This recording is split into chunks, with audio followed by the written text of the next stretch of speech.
الحمد لله رب العالمين، والصلاة والسلام على رسوله محمد وعلى آله وأصحابه أجمعين. أما بعد، فأعوذ بالله من الشيطان الرجيم. بسم الله الرحمن الرحيم. يا أيها الذين آمنوا اتقوا الله وقولوا قولا سديدا يصلح لكم أعمالكم ويغفر لكم ذنوبكم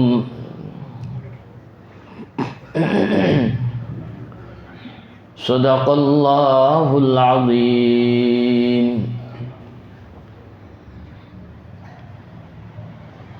وعن ابی موسى الاشعری رضی اللہ تعالی عنہ قال قال رسول اللہ صلی اللہ علیہ وسلم المسلم من سلم المسلمون من لسانه ويده، رواہ الترمذی او کما قال رسول اللہ صلی اللہ علیہ وسلم. اللہم صلی علی سیدنا مولانا محمد وعلی آلہ واصحابہ اجمعین وبارک وسلم تسلیما کثیرا کثیرا. محترم بزرگوں، دوستو، دینی بھائیوں، عزیز ساتھیوں،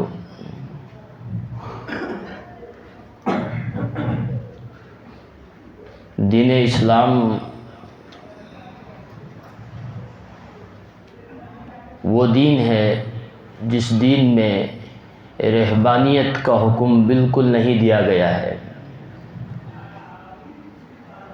دیگر مذاہب کی طرح اس دین اسلام میں رہبانیت کا حکم نہیں ہے. کہ رہبانیت کسے کہتے ہیں؟ کہ آدمی ساری چیزوں کو چھوڑ کر، اپنے بیوی بچوں کو، رشتہ داروں کو چھوڑ کر تنے تنہا جنگلات میں نکل جائے اور خدا کی عبادت میں اپنے دن و رات کو گزارنے لگے.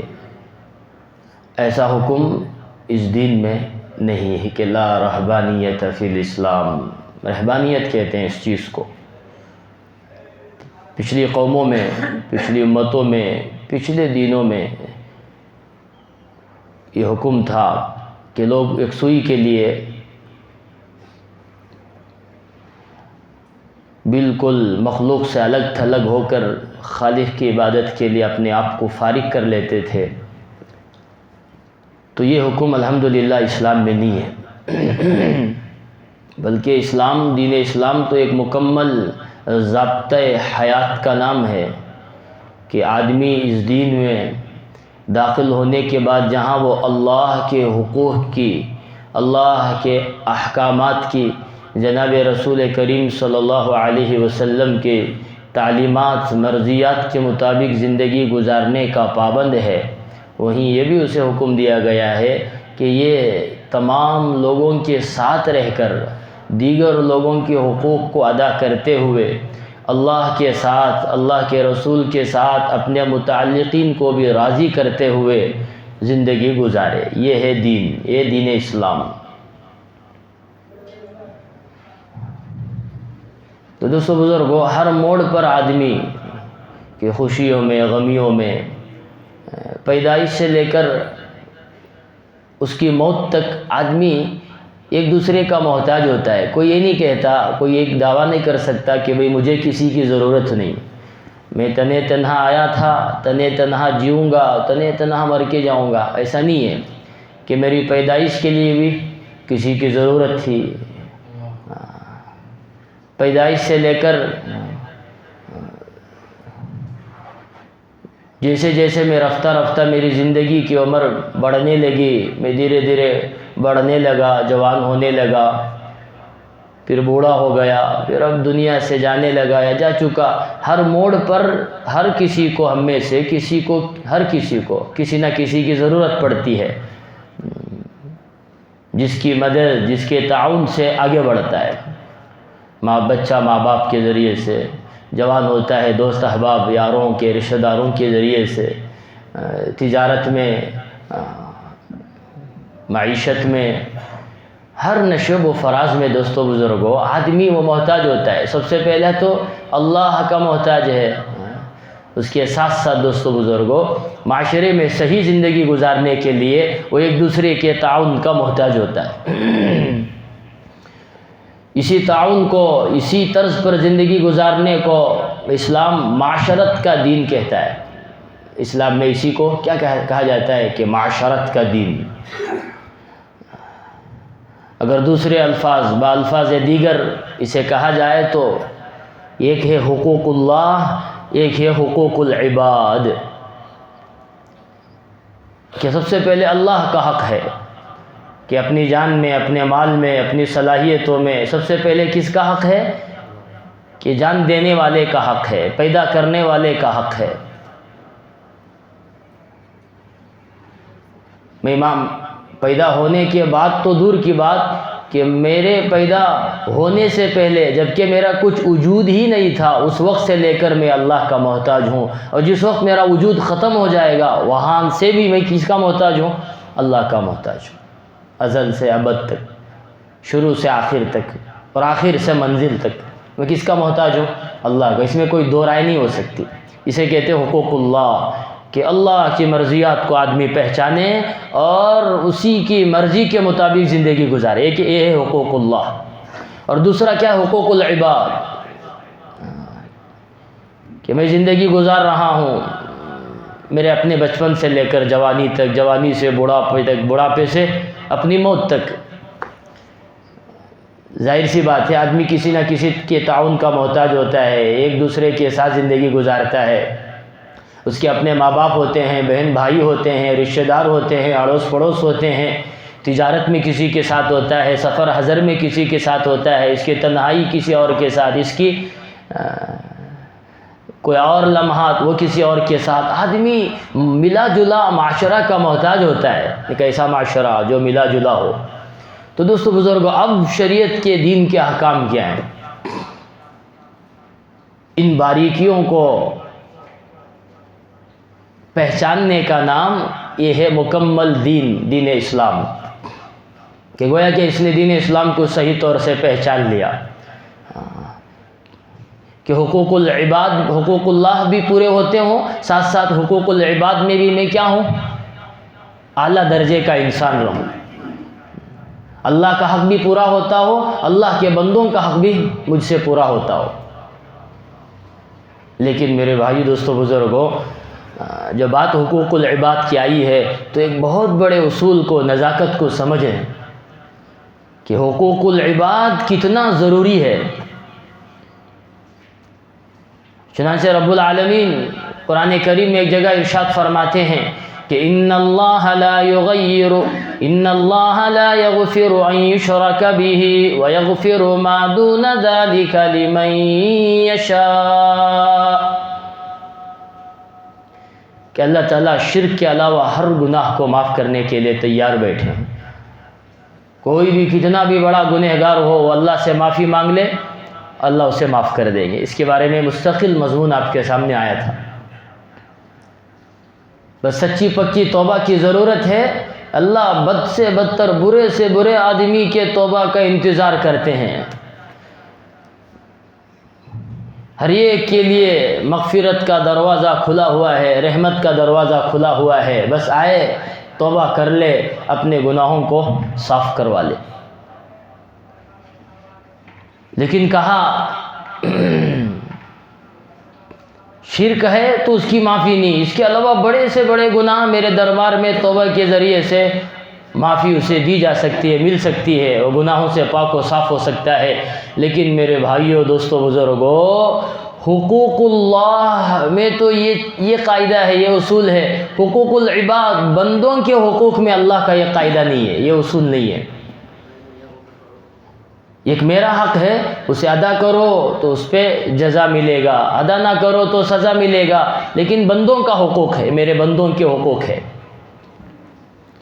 رہن سہن میں، معاملات میں، معاشرت میں، تجارت میں، لین دین میں، کسی کے ساتھ وقت گزار رہا ہوں، میری رات و دن جس کے ساتھ گزر رہے ہیں، چاہے وہ اپنا ہو یا پرایا ہو، اجنبی ہو، پردیس ہو، جو کوئی بھی ہو، اس کے ساتھ میرے معاملات کیسے ہیں، میرا رہن سہن کیسا ہے، میری زندگی ان لوگوں کے ساتھ کیسی گزر رہی ہے، یہ اصل دین ہے۔ اور یہ کہا یہ حقوق اللہ سے بھی کہیں زیادہ نزاکت والا مسئلہ ہے۔ جو اس دین کو نہ پہچانے، فرمایا وہ ناقص دین پر چل رہا ہے،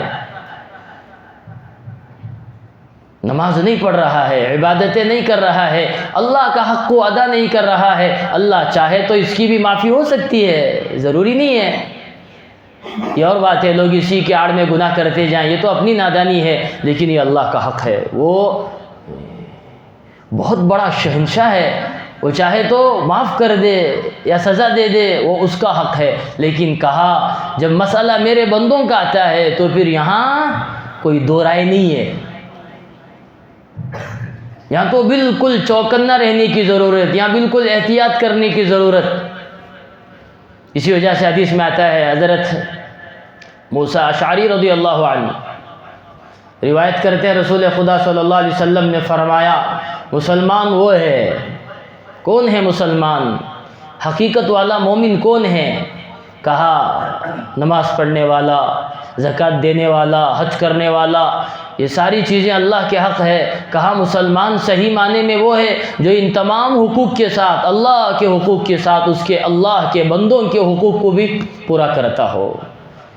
الخلق عیال اللہ، کہ مخلوق پوری کی پوری اللہ کا کنبہ ہے۔ کیا ہے یہ؟ اللہ کا کنبہ ہے۔ اللہ کو شخص بہت زیادہ پسند ہے جو اللہ کے مخلوق کے ساتھ اچھا برتاؤ کرتا ہے۔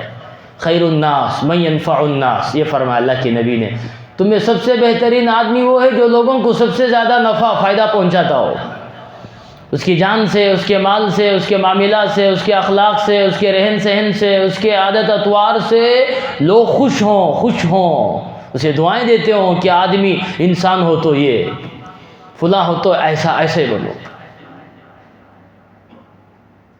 اس وجہ سے فرمایا مسلمان وہ جس کی زبان سے، جس کے ہاتھوں سے دوسرا مسلمان محفوظ رہے، اور کہا جس کے زبان سے، جس کے ہاتھوں سے، جس کے کردار سے سامنے والا محفوظ نہیں، کہا اس کا ایمان، اس کا اسلام مکمل نہیں۔ اس وجہ سے فرمایا کہ لمبی لمبی نمازیں پڑھنے والا، تہجد گزار، تلاوت کرنے والا، اذکار، کوئی کبھی تہجد ناگا نہیں، روزے کبھی چھوڑتے نہیں، نمازیں کبھی قضا نہیں ہوتے، لیکن فرمایا یہ اللہ کے حقوق میں تو بہت آگے، بندوں کے معاملات میں بہت کچا ہے۔ کہا نہ اس کی کبھی مغفرت ہو سکتی ہے، نہ کبھی اللہ اس سے راضی ہو سکتے ہیں، اس کا عمل اسے کبھی اللہ کے عذاب سے بچا نہیں سکتا، یہ اللہ کی رحمت سے کبھی کوئی فائدہ اٹھا نہیں سکتا، یہ اللہ کی رحمت سے دور ہے، اللہ کی جنت سے دور ہے، اللہ کے دین سے دور ہے، بظاہر سارے اعمال کرتا ہے۔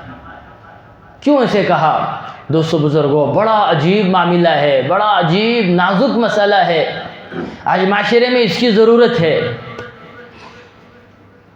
کہ لوگ اللہ کے حقوق کی رعایت تو گاہے کبھی کبھی آگے پیچھے کر لیتے ہیں الحمدللہ، لیکن جب معاملات کا، اخلاقیات کا نمبر آتا ہے، لین دین کا معاملہ آتا ہے، تو پھر وہ آدمی اپنی حقیقت پہ آ جاتا ہے، اپنی جہالت اور نادانی پر آتا ہے، گویا کہ یہ کچھ ہے ہی نہیں، بڑے بڑے نام ہیں، ٹائٹل ہیں، فلاں صاحب، لیکن دوستوں بزرگوں ابھی انہوں نے اللہ کے بندوں کے حقوق کو نہیں پہچانا۔ اس وجہ سے حدیث میں آتا ہے من لم یشکر الناس لم یشکر اللہ، جس نے لوگوں کا شکریہ ادا نہیں کیا، گویا کہ اس نے اپنے خالق و مالک کا شکر بھی ادا نہیں کر سکا۔ کیا مطلب؟ جو اپنے بندوں کا حق ادا نہیں کرتا ہو، وہ اپنے خالق کا حق کبھی ادا نہیں کر سکتا۔ تو دوستو بزرگوں، چنانچہ اللہ کے نبی نے فرمایا کہ مسلمان وہ ہے جس کی زبان سے، جس کے ہاتھوں سے مسلمان محفوظ رہے۔ یہ مسلمان کی قید یوں ہے، اس لیے ہے چونکہ ہمارا اکثر گزارنا، رہنا ملنا جلنا وہ مسلمان معاشرے کے ساتھ ہے، تجارتیں، لین دین، ساری چیزیں. اس وجہ سے سمجھانے کے لیے اس حدیث میں مسلمان کا نام لیا ہے. ورنہ میرے بھائیوں، مسلمان تو کیا، مسلمان کافر کے ساتھ بھی اچھا سلوک کرنا واجب اور ضروری ہے، اگرچہ کہ وہ اللہ کا نافرمان، وہ اپنے دین میں، اپنے عمل میں، اس کا عمل وہ اللہ سے ہے، لیکن میرا معاملہ اس سے کیا ہو، بالکل صحیح، میں اس کے معاملے میں اللہ سے ڈرنے والا بن جاؤں. یہ قرآن کریم کی تعلیم ہے. یہ کس کی تعلیم ہے؟ قرآن کریم کی تعلیم. چنانچہ حضرت موسیٰ علیہ السلام کے بارے میں آتا ہے کہ جب انہوں نے قبطی کو، اس بنی اسرائیل سے، اسرائیل کا ایک قبطی اور اپنا، ان دونوں کے درمیان جھگڑا کرتے ہوئے دیکھا تو اس قبطی کو کیا کہا انہوں نے؟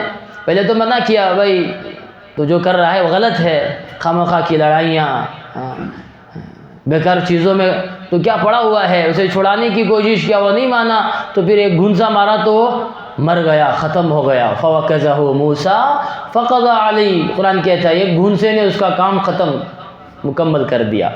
فوراً استغفار کر رہے ہیں، حالانکہ ناحق کام نہیں تھا، غلطی پر سزا دے رہے اور پیغمبر دے رہے ہیں، لیکن کہا چونکہ وہ امن میں ہے، جنگ کا ماحول نہیں ہے، اب حالت جنگ میں نہیں ہو، وہ امن میں ہے، ہمارے ان کے درمیان میں ایک معاملہ ہے، میں اس پر زیادتی نہیں کر سکتا.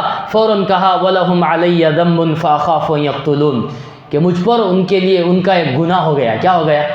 حضرت موسیٰ کہہ رہے ہیں کیا ہو گیا مجھ پر ان کا ایک گناہ ہو گیا، گناہ. اس سے یہ بات ثابت ہو گئی قرآن کی روشنی میں کافر کو بھی تکلیف دینا حرام ہے، ناجائز ہے. دوستو بزرگوں،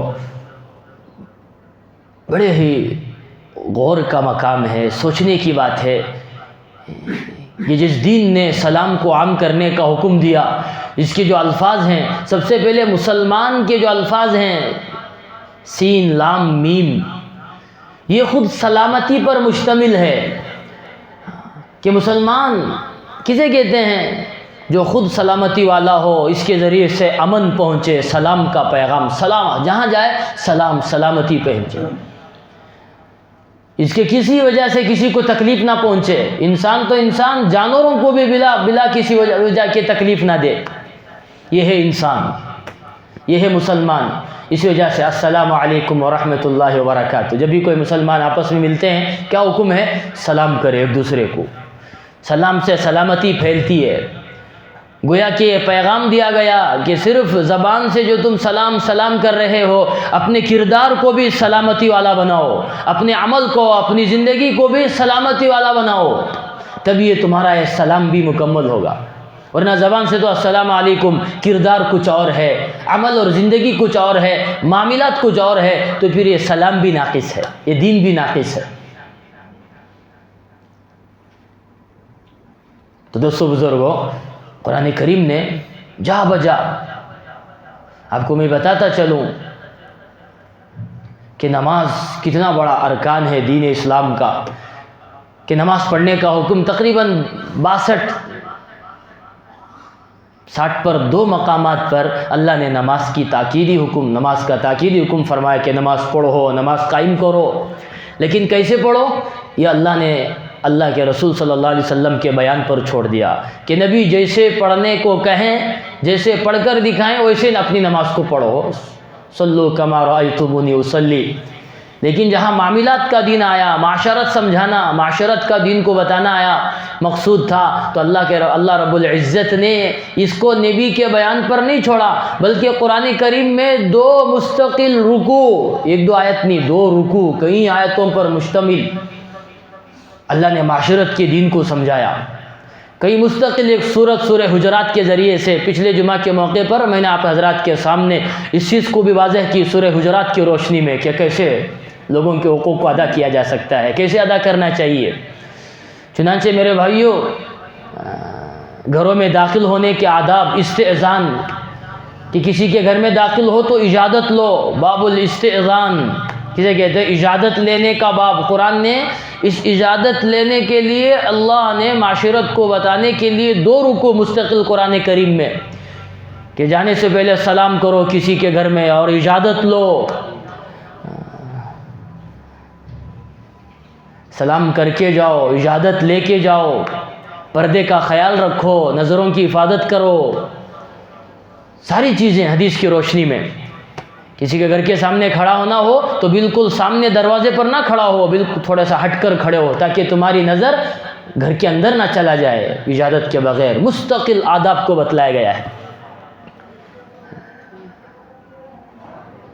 تو گویا کہ میرے بھائیو، حقوق اللہ بھی اصل ہے، اس سے زیادہ اصل حقوق العباد ہے کہ نماز پڑھنے کا حکم ہے۔ نماز کیسے پڑھے وہ اللہ کے رسول کی تعلیمات پر چھوڑ دیا گیا، لیکن میرے بھائیو اجازت لینا کیسے لینا، کسی کے گھر پر کیسے جانا، یہ نہیں کہ بھی چلے جاؤ، کہا کیسے جائیں، خود اللہ نے بتایا کہ سلام کر کے جاؤ، اجازت لے کے جاؤ۔ تو کئی آیتیں قرآن کریم کی، ایک دو آیتیں نہیں دوستو بزرگوں۔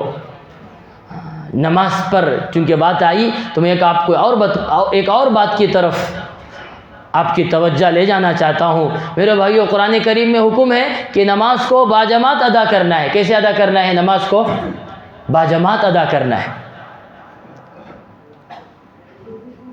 اور باجماعت نماز پڑھنے پر قرآن و حدیث میں کئی فضیلتیں ہیں۔ اللہ کے رسول نے فرمایا جو باجماعت نماز ادا کرتا ہے گویا کہ وہ اپنی اس نماز کو مکمل کر لیتا ہے۔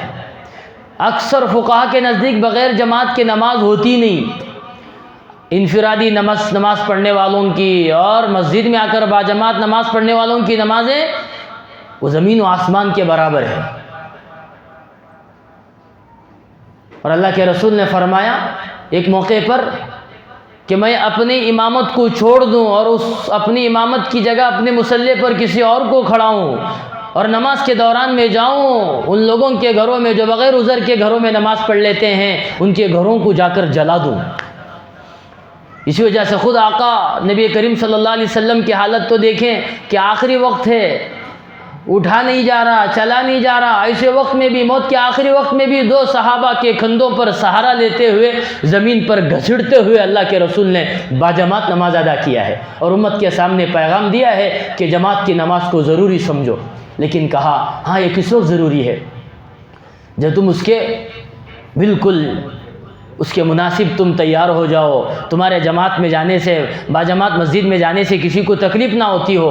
ہاں لیکن میری کسی عذر اور بیماری کی وجہ سے، کچھ پریشانی کی وجہ سے مسجد باجماعت جانے میں لوگوں کو تکلیف ہوتی ہو، کوئی بیماری ہے، کوئی بدبو ہے، کوئی پریشانی ہے، عموماً جو خیال نہیں اس طرف لوگ کرتے، نماز سے پہلے مسواک کرو اپنے دانتوں کو، چونکہ عموماً رواج ہے گٹکا پان سگریٹ کھانے پینے کا، وہ بدبو جو اللہ کے گھر میں آتی ہے، فرشتوں کو اور بازو جو نماز پڑھ رہا ہے بغل میں اسے جو تکلیف ہوتی ہے، کہا ایسے لوگوں کے لیے بہتر ہے کہ وہ سب سے پہلے جماعت کی اہمیت کو سمجھے، اس کے لیے تیار ہو کر آئے۔ اگر کوئی بیماری عذر ہے جس کی وجہ سے مسجد کے آداب میں مسئلہ ہے، مسجد والوں کو تکلیف ہوتی ہے، تو پھر مجھے مسجد میں آ کر باجماعت پڑھنا، حدیث میں آتا ہے فقہا میں کہ نہیں، اسے گھر میں نماز افضل ہے۔ ذرا سوچیں، ایک طرف اتنی تاکید باجماعت نماز پڑھنے کا، لیکن میری کسی وجہ سے لوگوں کو تکلیف ہوتی ہو تو پھر کہا نہیں۔ آج کل ایک مسئلہ یہاں درمیان میں بتاتا چلو، لوگوں کو ایک مسئلہ اس بارے میں ذہن میں نہیں ہے کہ بچوں کو مساجد میں لانے کا رواج عام ہوتا جا رہا ہے۔ ضروری ہے بچوں کو تعلیم دینا ضروری ہے، لیکن حدیث میں جن بچوں کو مسجد میں لانے کا حکم ہے وہ ہے صبی ممیز، ایسا بچہ جو اطاعت والا ہو، اتنی سمجھ بوجھ، جتنی عمر اس کی ہو، اسے اگر کہا جائے بیٹا چپ ہو جا تو چپ ہو جاتا ہو، بیٹھ جا تو بیٹھ جاتا ہو، کھڑا ہو جا تو کھڑا ہو جاتا ہو۔ ایسے بچوں کو مسجد میں لائیں، ورنہ کیا ہوگا؟ مسجد کے آداب کے بھی خلاف، مسجد کی بھی توہین ہوگی، نمازیوں کی نمازیں بھی، بسا اوقات امام کی نماز بھی ختم ہو جائے گی۔ تو یہ چیز بھی ہے، یہ تمام چیزیں کیوں؟ لوگوں کی رعایت کے لیے۔ آگے فرمایا حجر اسود کا مسئلہ، نماز سے آگے میں آپ کو بتا دوں، حجر اسود لوگ حج عمرے میں جاتے ہیں، ایک جذبہ ہوتا ہے حجر اسود پر میں کیا کروں، اپنے اس کو بوسہ دوں، اپنی پیشانی اس پر رگڑوں، اپنے ہونٹوں کو اس سے مس کروں۔ کتنا بڑا عمل ہے، نبی نے کیا، صحابہ نے کیا، بہت بڑا عمل ہے۔ لیکن کہا اگر میرے اس حجر اسود کے بوسہ استلام کی وجہ سے کسی کو تکلیف ہوتی ہو، کہا اب بوسہ لینا حرام ناجائز ہے۔ کیوں؟ کسی کو تکلیف ہو رہی ہے میرے اس عمل سے، اب واجب ہے کہ نہ دے، دوری سے استلام کرو، قریب میں جا کر بوسہ دینے کی ضرورت ہے ہی نہیں۔ ایسے میرے بھائیوں ذکر و قرآن کا مسئلہ، ایک آدمی ذکر کر رہا ہے، تلاوت کر رہا ہے، ایک گھر پر 10 نیکیاں، گویا کہ ایک آدمی تلاوت کرتے ہوئے عبادت نیکیوں کا خزانہ لوٹ رہا ہے۔ کیا کر رہا ہے وہ؟ ہر حرف پر 10 نیکیاں۔ اب پڑھنے میں حکم یہ ہے کہ زور سے پڑھنا افضل ہے آہستہ پڑھنے سے، یہ حکم ہے۔ اسی وجہ سے جو 3 نمازیں ہیں، فجر، مغرب، عشاء، اس کا ثواب زیادہ ہے کیونکہ یہ جہری قراتیں، زور سے قرات ہوتی ہے بنسبت ظہر اور عصر کے، اور زور سے پڑھنے کا حکم ہے، اس پر افضل اور ثواب زیادہ ہے۔ لیکن کہا یہ اس وقت ہے جب میرے زور سے پڑھنے کی وجہ سے کسی کو تکلیف نہ ہوتی ہو۔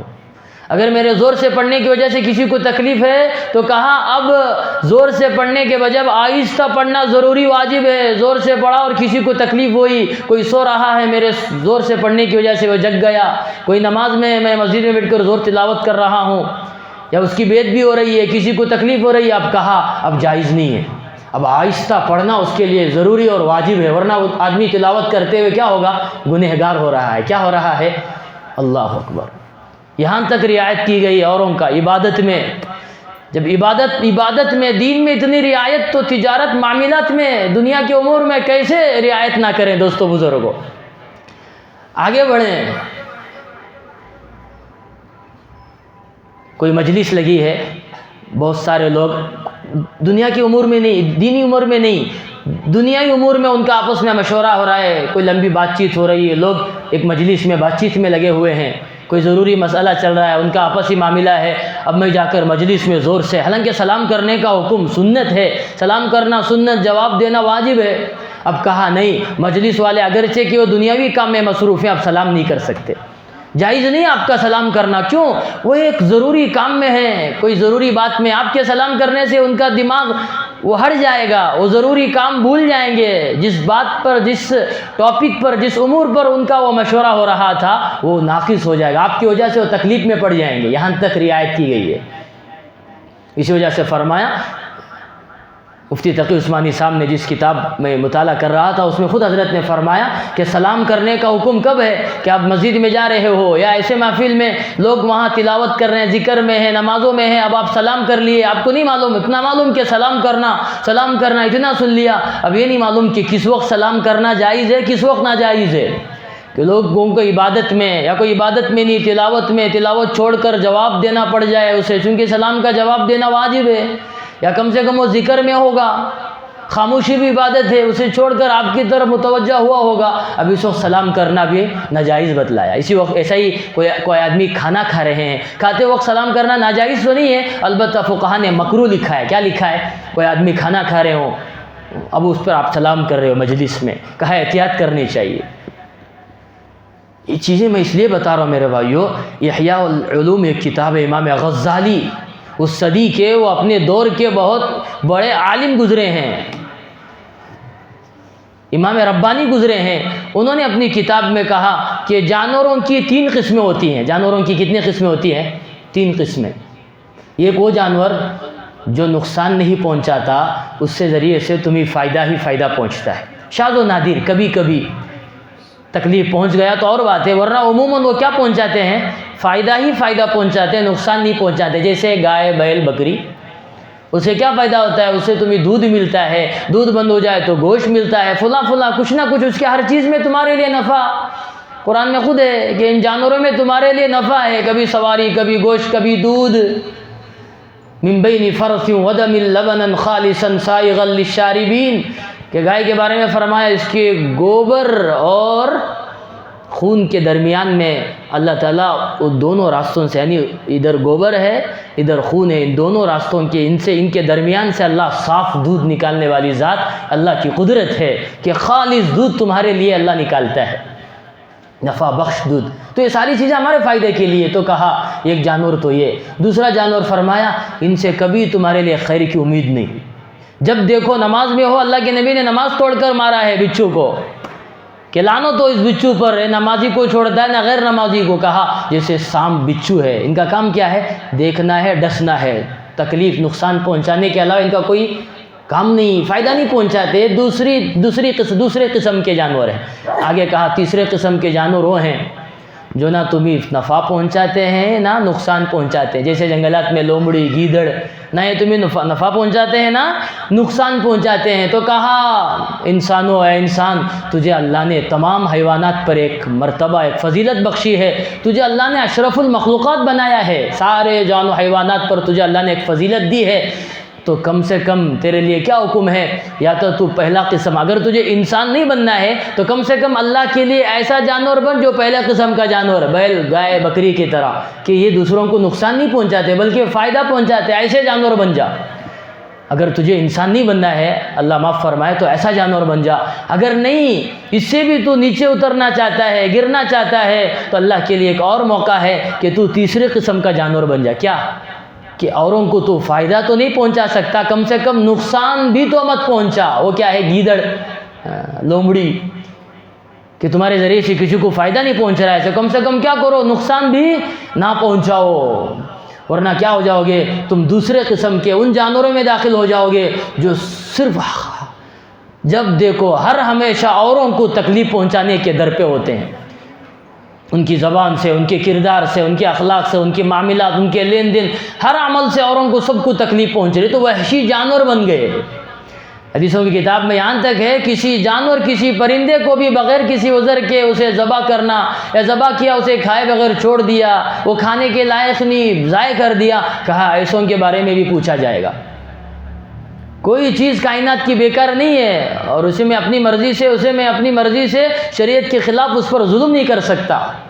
کہ جانوروں کا یہ حکم، میں نے کہا کافروں کو بھی تکلیف دینا حرام ناجائز ہے. تو میرے بھائیو، جن لوگوں کے ساتھ میرا رہن سہن ہے، اٹھنا بیٹھنا ہے، ان لوگوں کو اگر میری زبان سے، میرے ہاتھوں سے تکلیف پہنچے تو میرے بھائیو میں بہت کمزور ہو گیا ہوں دین کے اعتبار سے، بہت دور ہوں اللہ کی رحمت سے.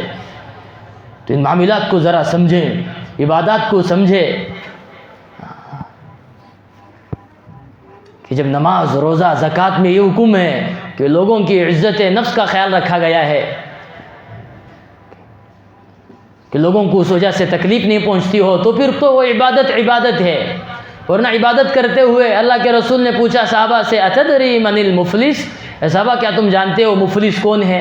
کہا مفلس وہ جو کل قیامت کے دن اتنے حج، اتنے زکوٰۃ، اتنے صدقہ خیرات کر کے آیا ہو وہ. کہا نہیں. ہر ایک کے جواب میں اللہ کے نبی نے فرمایا لا ہرگز نہیں. کہا مفلس وہ جو کل قیامت کے دن سارے عمل کر کے تو لائے گا، بڑے عمل ہوں گے اس کے پاس، بہت سارے نمازیں، وہ لیکن کہا کہ اس کے عمل سے، اس کے زندگی گزارنے کے طریقے سے کسی کو تکلیف دیا، کسی کو گالی دی، کسی کا حق مارا، کسی کے ساتھ برا سلوک کیا. اب حق والے آئیں گے، سارے اس کے اچھے اعمال لے لیں گے. حق والے آئیں گے، اپنا حق وصول کریں گے، اس کے پاس کچھ نہیں ہوگا. تو پھر اس کے اچھے عمل سارے ان کے اعمال میں چلے جائیں گے، ان کے برے اعمال اس کے کندھے پر، اس کے اعمال نامے میں منتقل کر دیے جائیں گے. یہ تو حقدار جنت کا تھا، منٹوں میں فیصلے ہوں گے، جہنم رسید ہو جائے گا. کہ اس سے ڈرو، اس سے بچو. یہ کہا اس سے ڈرنا ہے اور اس سے کیا کرنا ہے؟ بچنا ہے. خاص طور پر میرے بھائیو، زبان کے بارے میں حکم ہے کہ یا ایھا الذین آمنوا اتقوا اللہ وقولوا قولا سدیدا. یا ایھا الذین آمنوا اتقوا اللہ، اللہ سے ڈرو اور اپنی زبان کا استعمال صحیح کرو، درست باتیں کرو، سچی بات کرو. جھوٹ کے بارے میں پچھلے ہفتے میں نے تفصیلی بات آپ کے سامنے کہی ہے کہ سچی بات کرو، توڑ مروڑ کے نہیں. کسی کی اصلاح کرنا ہو تو اچھے انداز میں، وجادلہم باللتی ہی احسن، قرآن کریم نے کہا. سخت مخالف، سامنے والا دشمنی پر اتر جائے، دین کے خلاف کر رہا ہے، ایسے وقت میں بھی آپ کے لیے حکم نہیں ہے کہ آپ بھی جہالت پر اترو. وَأَعْرِضْ عَنِ الْجَاهِلِينَ، جاہلوں سے اعراض کرنے کا حکم نبی کو دیا گیا، اور کہا اچھے انداز سے اس کی اصلاح کرو. بھائی آپ یہ جو کر رہے ہو یہ شریعت میں یہ غلط ہے، آپ اس کی ذرا توجہ کر لیں، اس کی طرف آپ ذرا اصلاح کر لیں. یہ غیر سنت عمل ہے. اس کی عزت کا خیال کرتے ہوئے کہ میرے عمل سے اسے تکلیف نہ پہنچے، یہاں تک شریعت نے حکم دیا ہے. عموماً لوگوں کی عادت ہوتی ہے کہ گھما پھرا کر بات کرنا. کیسے بات کرنا؟ ڈائریکٹ نہیں کہتے، گھما پھرا کر، کہ سامنے والے کی اس میں تذلیل ہو رہی ہو. کہا یہ بھی حرام ہے، بالکل ناجائز ہے. کہ ڈائریکٹ جو اگر تکلیف ہے کہہ دینی چاہیے، اتنی تکلیف نہیں ہوتی. چونکہ ایک شاعر کہتا ہے کہ بھر جاتے ہیں وہ زخم جو تلواروں نیزوں کے ہوں، لیکن وہ زخم نہیں بھرتا جو زبان سے تکلیف پہنچی ہو، کبھی نہیں بھرتا، کبھی نہیں بھرتا، کہ گھما پھرا کر بولنے کی عادت ہے۔ معاشرے میں جو عام ہے طنزیہ باتیں، تانیہ باتیں، جو تنزیہ باتیں، کہا اس سے بہت زیادہ تکلیف، اس سے معاشرہ تباہ و برباد ہوتا ہے، گھر توڑتا ہے، وہ گھر نہیں رہتا، وہ معاشرہ نہیں رہتا۔ اس وجہ سے کہا وقولوا قولا سدیدا، کہ بات بھی کیسے کرو کہ درست بات کہو، کہ سیدھی بات، میری زبان سے کسی کو تکلیف نہ ہو۔ یہ کہا، ساری تفصیل جو میں شروع سے اب تک دیگر اسلامی نماز، روزہ، دیگر چیزوں سے ذریعے سے میں نے قرآن کی حدیث کی روشنی میں بات کی، یہ زبان سے تکلیف دینے کے بارے میں، کہ کسی کا کنایا، کسی کو طنز نہ ہو، طعنہ نہ دیتے ہوں، منہ چھڑا کر تش رو ہو کر بات کرنا، بات کرنے کا انداز، اللہ کے نبی کیسے بات کرتے تھے کہ پورا متوجہ ہوتے تھے، جب تک ایک سے متوجہ ہیں پورا اس سے متوجہ رہتے، جب تک وہ دوسری طرف متوجہ نہ ہو اللہ کے نبی بھی اس سے متوجہ کسی اور طرف متوجہ نہیں ہوتے تھے۔ نرم بات، پیاری باتیں، میٹھی باتیں، ایسا دشمن بھی دوست ہو جائے۔ آج یہ باتیں ہمارے کہ میرے بھائیوں اپنے بھی پرائے ہو جاتے ہیں، دوست دشمن ہو رہے ہیں زبان کی وجہ سے۔ تو کہا مسلمان ہو جس کی زبان سے مسلمان محفوظ رہے، اور آگے کہا اس کے ہاتھ سے کیسے محفوظ رہے گا؟ ایک تو ہاتھ سے تکلیف نہیں دیں گے، کسی بھی اعتبار سے ہاتھ سے کسی کو تکلیف نہیں، کہ میرے ہاتھ سے کسی کو مارنا توڑنا یہ تو ہے نہیں، یہ تو ناجائز بالکل حرام ہے، لڑائی جھگڑے سے بچنا ہے ہی، یہ آپس میں کمزور کر دیتا ہے، ہمتیں پست ہو جاتا ہے۔ وَلَا تَنَازَعُوا فَتَفْشَلُوا وَتَذْهَبَ رِيحُكُمْ، لڑائی جھگڑے نہ کرو ورنہ کم ہمت ہو جاؤ گے۔ ہر مسئلے کو میں بڑا، میں حل کروں گا، طاقت و زور کے مقابلے میں میرے بھائیو اللہ کہتا ہے کیا تو بڑا؟ اچھے بڑوں کو اللہ نے ہلاک و برباد کیا، جو یہ کہتے تھے من اشد منا قوہ، ہم سب سے بڑے طاقتور تھے بھی، وہ طاقتور ہم نے آنکھوں سے دیکھا، ان کے وہ بنائے ہوئے کھنڈرات، وہ مکانات کہ پہاڑوں میں کھرچ کر انگلیوں میں مکان بنانے والے، سوچو وَتَنْحِتُونَ مِنَ الْجِبَالِ بُيُوتًا، قرآن کہتا ہے ہاتھوں سے کھرچ کر پہاڑوں میں عالی شان گھر بنانے والی قوم، جب انہوں نے کہا ہم سے زیادہ کوئی طاقتور نہیں، اللہ نے ان کو پھچاڑ کر رکھا ہے۔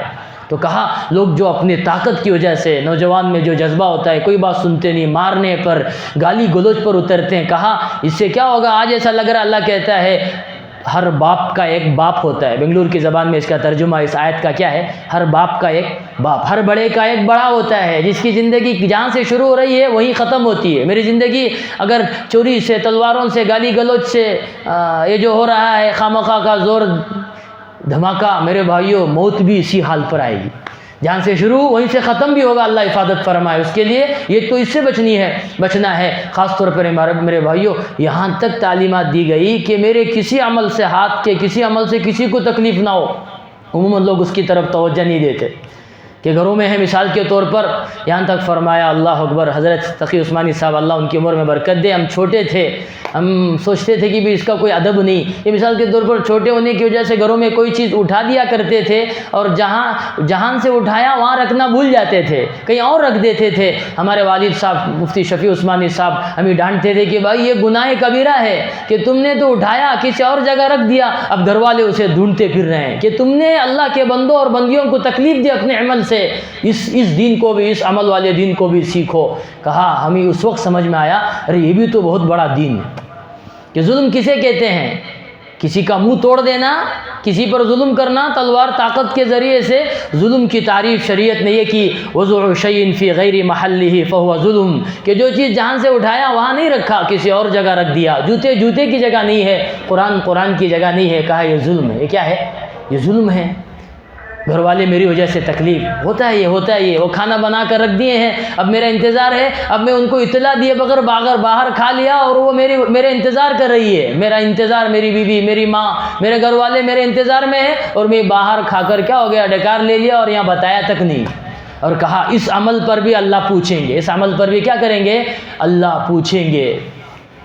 ماشاءاللہ مسجد آئے، کہ حکم ہے، راستے کا ایک ادب ہے، جانے کا ادب، آنے کا ادب، راستے کا حق ہے کیا کہ فرمایا ایمان کے 70 سے زیادہ شعبے ہیں۔ میں بات کو مختصر وقت کی قلت پر میں بات کو طول دینے کے بجائے مختصر طور پر سمیٹنے کی کوشش کر رہا ہوں۔ راستے کا ادب بتایا قرآن احادیث کی روشنی میں، یہ ہے کہ یہ حق ہے کہ راستے میں ایک طرف ہو کر چلو، ذکر کرتے ہوئے، نگاہوں کی حفاظت کرتے ہوئے ایک طرف سے آؤ، اور کوئی راستے میں تکلیف دینے والی چیزیں اسے ہٹاتے ہوئے آؤ۔ ایمان کے 70 سے زیادہ شاخیں ہیں، سب سے بڑا شاخ لا الہ الا اللہ، اور ادنا سب سے چھوٹا شاخ کیا ہے؟ شعبہ، کہ راستے سے تکلیف دینے والی چیز کو ہٹاؤ۔ اب میرے بھائیوں چلتے ہوئے کیا حال ہے؟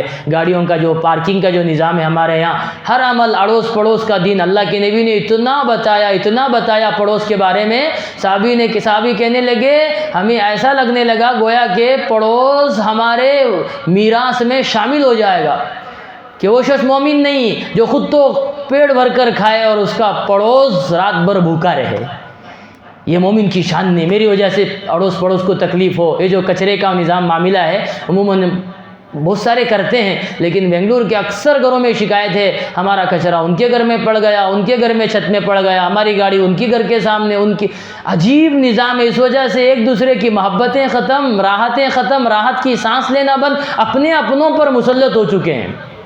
میرے بھائیو ایک واقعہ بتا کر میں اپنی بات کو ختم کرتا ہوں۔ اشرف علی تھانوی رحمۃ اللہ علیہ عموماً کہتے تھے، بھائی عابد بننا ہے، صوفی بننا ہے، بڑے خانقاہیں جائیں وہاں، لیکن جسے انسان بننا ہو نا وہ میرے یہاں اپنے خانقاہ میں آئے، اللہ اسے انسان بنائے گا۔ ایک دفعہ کہتے ہیں، میں خود حضرت کے گھر میں بھی گیا ہوں الحمدللہ، اور جہاں حضرت کی جو قبر ہے وہاں بھی اللہ نے لے گیا۔ حکیم الامت ہے، ساری دنیا نے فیصلہ کیا یہ شخص کون ہے؟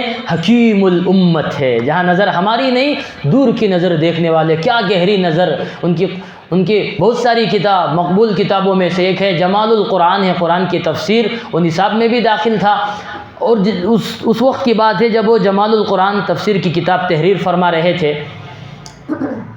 تو دوستو بزرگوں، ابھی وہ مکمل نہیں ہوئی تھی، درمیان وقفے سے گزر رہے تھے۔ ایک موقع کی بات ہے، حضرت کہتے ہیں میری بیوی سسرال جا رہی تھی، مجھ سے کہا اشرف، بیویوں کا انداز ہوتا ہے اشرف، 2 بیویاں تھیں، حضرت کو کہا اشرف، ایک بیوی ان میں سے بڑی بیوی، کہ میں جا رہی ہوں، ذرا ان مرغیوں کو دانا پانی ڈال دینا۔ کیا کہا جاتے یہ مرغی بیچاریاں اندر بند ہیں، انہیں دانا اور پانی ڈال دینا، یہ کہہ کر نکل گئے۔ حضرت اپنا مشغلہ ہے، فجر بعد کچھ عمل، مجلس ہیں، لوگ آ رہے ہیں، مستفیض ہو رہے ہیں، اس کے بعد فوراً نمازیں، ذکر، تلاوت، اوراد، پھر یہ تفسیر لکھنے بیٹھ گئے۔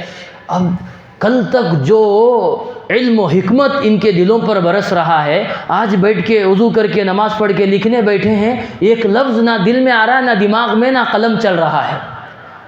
سوچ رہے ہیں، اٹھ رہے، نماز پڑھ رہے ہیں، بیٹھے لکھنا چاہ رہے ہیں، کچھ نہیں آ رہا ہے، ایک حرف زبان میں، نہ قلم نہ دل میں، پریشان ہو گئے۔ یہ بہت وقفہ گزر گیا، نماز پڑھ رہے ہیں، رو رہے ہیں، دھو رہے ہیں، لکھنا وقت سے پہلے ختم کرنا، ایک وقت ہے اسی وقت میں ختم کرنا ہے۔ اب اسی معاملے میں نماز پڑھتے پڑھتے سجدے کی حالت میں یا قعود کی حالت میں کیا ہو گیا کہ غلبہ، غنودگی آ گئی، کہ تھوڑی سی آنکھ لگ گئی، کہ غیب سے آواز آئی، اشرف تو یہ سوچتا ہے کہ اللہ تجھ سے علم و عرفان کا اتنا بڑا کام لیں گے، حالانکہ تیری وجہ سے آج ایک چھوٹی سی ایک مخلوق پریشان ہے۔ کون مخلوق؟ وہ جسے دانا پانی وغیرہ ڈالنا تھا، چاول، ارے بھائی یا تو لوگوں میں شوق ہے مچھلیاں پالنے کا، عجیب عجیب پرندے، یا تو اسے کھول کر چھوڑ دیتے بلیاں پالنے کا کہ خود کھا لیتے، بند کر دیا اور اس کا خیال نہیں رکھا۔ اب کہا تم یہ چاہتے ہو تمہاری وجہ سے ایک چھوٹی مخلوق پریشان، اور ہم تم سے علم کا اور دین کا کام لے لیں، ناممکن۔ فوراً وہاں سے بیدار ہوئے، توبہ استغفار کیا، بھاگے ہیں، فوراً جا کر ان کو باہر چھوڑا، وہاں کھلایا پلایا، پھر آ کے بیٹھے ہیں، پھر وہاں سے فیضان علم و معرفت کا سرچشمہ پھوٹ پڑا ہے، پھر جا کر کتاب تکمیل ہوئی ہے۔ میرے بھائیو واقعات ہزاروں ہیں، قرآن و حدیث اس میں بھرا پڑا ہوا ہے، لوگ بڑی توجہ دیتے ہیں، ماشاءاللہ، جو نہیں دیتے اللہ ان کو بھی توفیق دے۔ کس پر؟ فرائض پر تو زور ہوتا ہے، حج عمرے کی بات سب آگے ہوتے ہیں، صدقہ خیرات میں آگے ہوتے ہیں۔ میرے بھائیو اپنے تو اپنے بھی، پرائے تو کیا پرایوں کا پوچھنا، اپنے بیوی بچے، اپنے ماں باپ، اڑوس پڑوس، مجھ سے تجارت کرنے والا، لین دین، ساری چیزیں اس وقت میرے بھائیو اس کا بیڑا غرق ہے، اس کا دین ہم نے بھلا دیا ہے۔ قرض کا معاملہ لے لو، لین دین کا، تجارت کا، میرے بھائیو ہر عمل ایسا ہے اس پر بہت زیادہ توجہ دینے کی ضرورت ہے، اور اللہ کہتے ہیں یہ عمل کبھی معاف نہیں ہوگا، یہ عمل کبھی عبادتیں کرنے سے میرے بھائیوں، توبہ استغفار کرنے سے جب تک سامنے والا جس کا حق ہے وہ معاف نہ کر دے، یہ حقوق کبھی معاف نہیں ہو سکتے۔ اس وجہ سے پہلے کیا کریں، جن کا حقوق ہے، ماں باپ کے بارے میں تو احسان کا حکم ہے، اس کے علاوہ بھائیوں کا، بیویوں کا، بچوں کا، اڑوس پڑوس کا، جس سے میرا لین دین تجارت ہے، معاملات ہے، ان کا تمام کے درمیان اگر میرا معاملہ صحیح ہوگا تو پھر میرے بھائیوں گویا کہ میں دین دوسرے معاملات میں، عبادت کے معاملے میں بھی صحیح ہوں۔ اگر میں عبادت میں تو صحیح ہوں لیکن یہاں توجہ نہیں دیتا تو میرے بھائیوں میں عبادت کرتے ہوئے جنت سے، شریعت سے، اللہ کے رحمت سے دور ہوں۔ اللہ مجھے اور آپ کو ان باتوں پر توجہ دینے کی ضرورت ہے۔ اسی بات پر اگر کوئی اسی عنوان پر کوئی مزید باتیں ہوں، جو ضروری باتیں ہوں، انشاءاللہ وہ اگلے جمعے عرض کر دی جائے گی۔ آپ حضرات سے درخواست ہے ذرا جلدی پہنچنے کی زحمت اٹھائیں، یہ آپ کے لیے بھی نافع ہوگا، مفید ہوگا، اور ہمارے لیے بھی بہت ساری دین کی باتیں سننے سنانے کا موقع ملے گا۔ اللہ تعالیٰ عمل کی توفیق نصیب فرمائے۔ وآخر دعوانا الحمد للہ رب العالمین۔